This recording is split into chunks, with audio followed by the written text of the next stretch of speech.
खोया खोया चांद।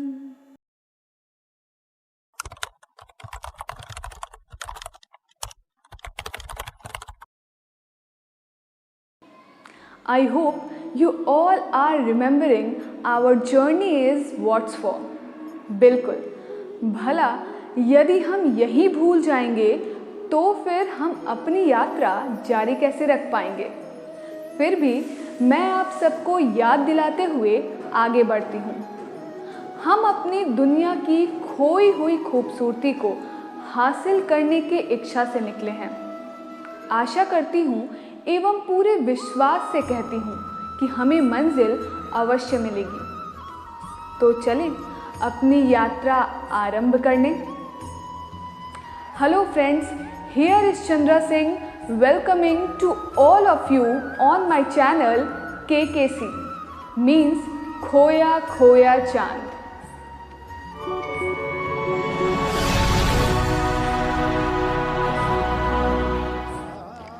दोस्तों, सभी धर्म प्रायः ईश्वर प्राप्ति के ही मार्ग को भिन्न भिन्न प्रकार से बतलाने का प्रयास करते हैं, क्योंकि ईश्वर ही आनंद स्वरूप है। यानी ईश्वर वह आनंद है जहाँ मन तृप्त और शांत हो जाता है, फिर किसी चीज़ की चाहत बचती ही नहीं। और फिर ये आनंद ऐसा जो कभी खत्म भी नहीं होता, अर्थात चिर आनंद। दोस्तों, आप सभी को याद होगा कि ईश्वर और जीव के बीच क्या और कैसा संबंध है। इस संदर्भ में पीछे के एपिसोड में दिए गए हमारे सनातन संस्कृति के सूत्र को मैं पुनः दोहराती हूँ।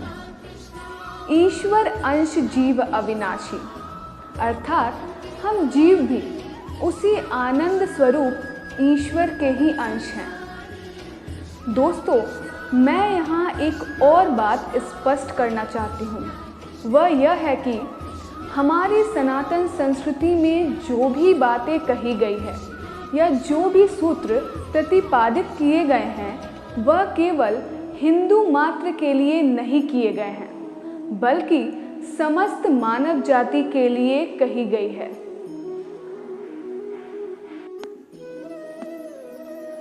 हमारी सनातन संस्कृति मात्र सत्य का उद्भेदन करती है, जो सभी जीव जंतु समस्त सृष्टि की रचनाओं पर समान रूप से लागू होते हैं।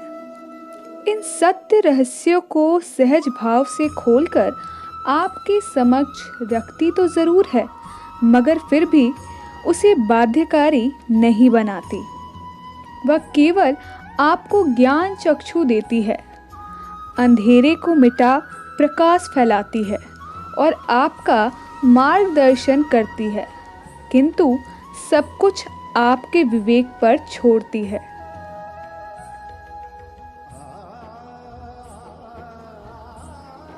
इसलिए वह इन सूत्रों को मानने वाले और ना मानने वाले में कोई भेद नहीं करती।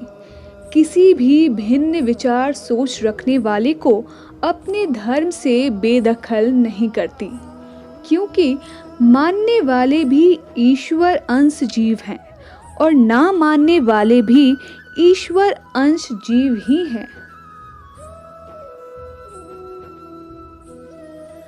दोस्तों, हमारी सनातन संस्कृति ने जीव को मात्र ईश्वर अंश ही नहीं कहा है, बल्कि इससे भी आगे बढ़कर अहम ब्रह्मास्मि का सूत्र दिया है, अर्थात मैं ब्रह्म हूँ, यानी मैं ही ईश्वर हूँ। इस प्रकार से जीव की श्रेष्ठता को स्थापित किया गया है।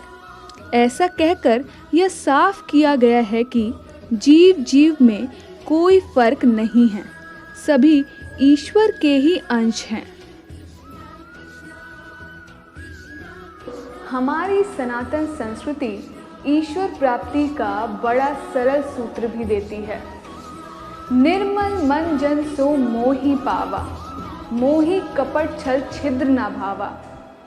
बताइए दोस्तों, रामचरितमानस में संत कवि तुलसीदास जी ने यह जो सूत्र दिया है, भला इससे और सरल और सहज सूत्र क्या हो सकता है।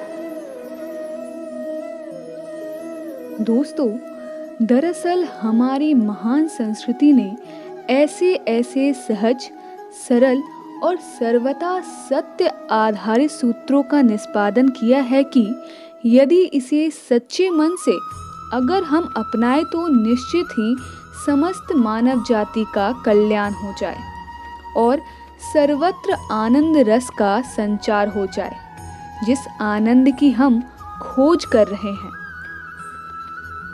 दोस्तों, धर्म, जब हम धर्म की बातें करते हैं तो हमारे जेहन में एक बड़ा ही पावन भाव का उदय होता है।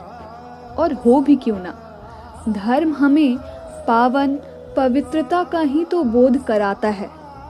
धर्म का विस्तार आते ही मन पवित्रता से भर उठता है, मन शांत और स्थिर हो जाता है, और होना भी चाहिए।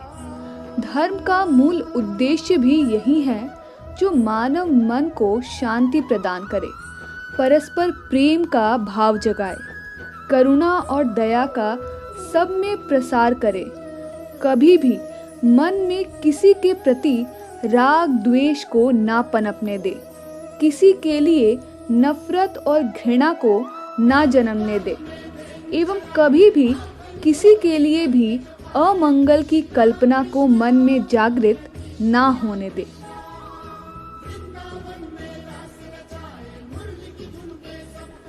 सोचिए, यदि सभी धर्म अपने इस मूल उद्देश्य को सच्चाई से प्राप्त करने के लिए उद्यत हो जाएं, तो क्या हमारी धरा स्वर्ग नहीं बन जाएगी? मगर अफसोस, मुझे यह कहने में कोई संकोच नहीं है कि जरूर धर्म कहीं न कहीं अपने इस कर्तव्य से भटक गए हैं। अन्यथा आज जिस प्रकार से धर्म के नाम पर मार काट मची है और हमारी स्वर्ग से धरती नर्क में तब्दील हो गई है, ये तो बिल्कुल ही नहीं होता। धर्म जो अपने आप में पावन है, वह आज अपावन बनकर हमारे सामने खड़ा है। यह बड़ा ही शर्मनाक है। दोस्तों, यह बड़ा ही विचारणीय विषय है कि आखिर ऐसा क्यों है। मैं जब भी इस पर चिंतन करती हूँ तो मुझे इसका एक कारक नजर आता है, और वह है कुछ धर्मों का विस्तारवादी सोच। दरअसल कुछ धर्म विस्तारवादी नीति को अपनाते हैं और वहीं से फसाद आरंभ हो जाती है। दोस्तों, साम्राज्यों और राज्यों की विस्तारवादी सोच की कल्पना तो की जा सकती है, मगर धर्म की सोच विस्तारवादी, यह तो सर्वथा गलत है। यदि ऐसा होगा तो धर्म का चरित्र ही फिर साम्राज्यवादी हो जाएगा, और फिर जिस प्रकार से साम्राज्य अपने विस्तार के लिए सारे अनैतिक और अमानवीय कार्य करते हैं, ठीक उसी प्रकार से धर्म भी येन केन प्रकारेण अपने विस्तार की योजना को अमल में लाएंगे, और फिर उसका परिणाम वही होगा जो आज हमारे सामने है। दोस्तों, यह समझने की बात है कि धर्म कोई सत्ता नहीं जो अपने विस्तार के लिए आतुर हो। ऐसे धर्मों को आत्मचिंतन, आत्ममंथन की आवश्यकता है, अन्यथा वे इस मानव जीवन, मानवता को पीड़ा से परिपूर्ण तो करेंगे ही, वे खुद भी अमानवीय सत्ता की तरह एक दिन समाप्त हो जाएंगे, जैसे नाजीवादी हिटलर शाही सत्ता समाप्त हो गई।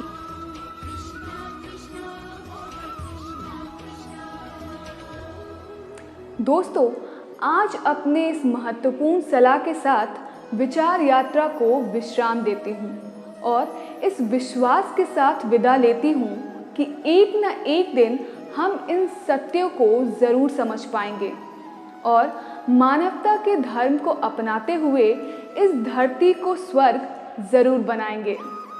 फिर मिलते हैं अगले एपिसोड में। जय हिंद। दोस्तों, अगर आपको आज का एपिसोड पसंद आया है तो हमारे इस चैनल को सब्सक्राइब करना ना भूलें और साथ ही कमेंट और लाइक और शेयर करना भी ना भूलें।